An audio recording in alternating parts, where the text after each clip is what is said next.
It's time for our Seen and Unseen segment where we reveal the stories behind the headlines. And for that, we turn to Fox News contributor Raymond Arroyo.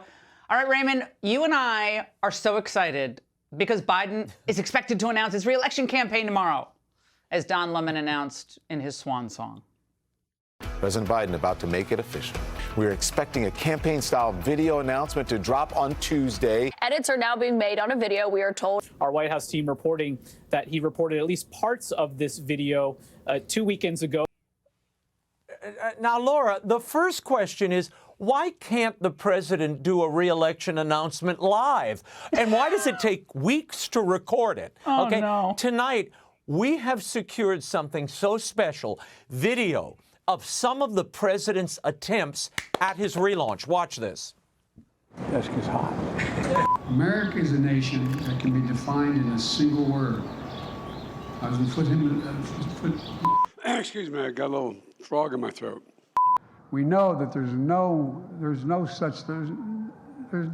so much more to finish the job.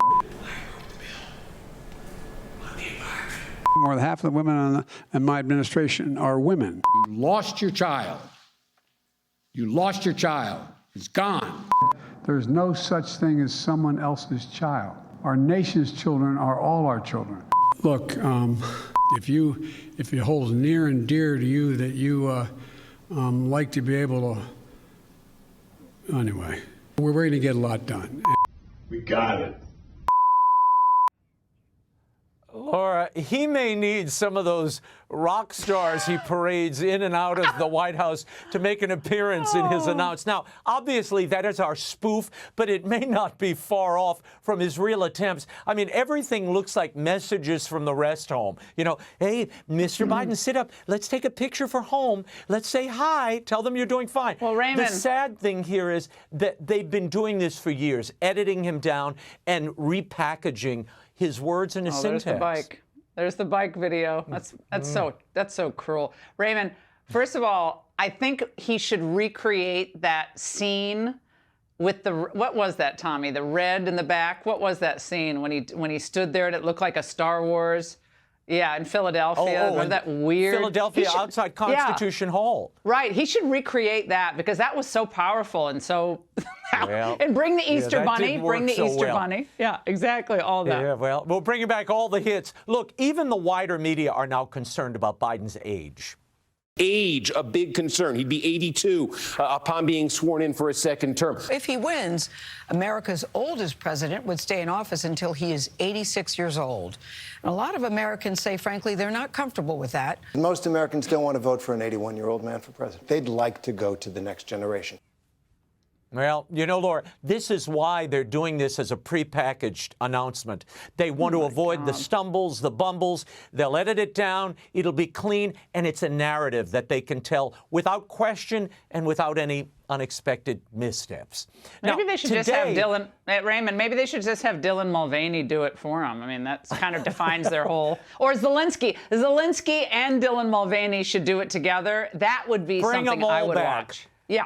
Bring them all back. Today, the president met with the so-called Tennessee Three, Laura, those state legislators who led a raucous protest in the State House and were disciplined for it. All three of you speak so well. What the Republican legislature did was shocking, it was undemocratic, and it was without any precedent. But you turn it around very quickly. I love how he's reading from the notes. Well, they turned it around all right, Laura, by creating insensitive theatrical moments with kid-sized coffins in the State House. And the president should have turned it around today at the White House, not by hosting these three grandstanding politicians, but the three families of the slain Nashville children or the families of the three adults slain. This was shameless today, I thought. Raymond, it's like it's all stunts, no substance at all. We did that angle years ago. And did he actually say you all speak so well? Did he say that? Yeah. It's like when didn't he say Obama was like clean and articulate or something? This guy is a walking malapropism, awkward, insensitive When you have moment. a man married to his cheat sheet, Laura, everybody speaks well. Finally, there's a growing TikTok trend called Quit Talk, where workers are no longer quietly quitting, but they're doing it out loud for everybody to see. Honestly, Anna, I just gotta be honest. I think I'm gonna head out too. I just don't think that this job is for me. So I am quitting.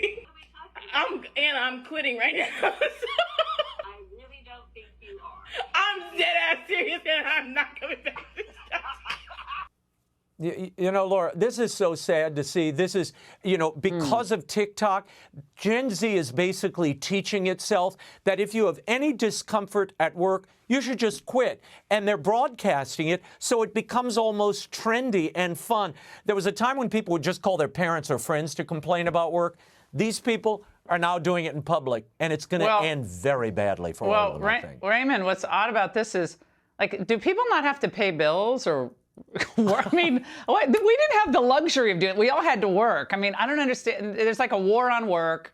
Work is now uncool. I don't understand this. Like, you do have to pay your bills. And office buildings are empty. Yeah, well, they're killing their own cities. The left loves the cities, and they're killing the cities. Raymond, awesome. But I miss you not being in the same studio as with you soon. Next week. Next week, exactly. Good to see you. Hey, Sean Hannity here. Hey, click here to subscribe to Fox News YouTube page and catch our hottest interviews and most compelling analysis. You will not get it anywhere else.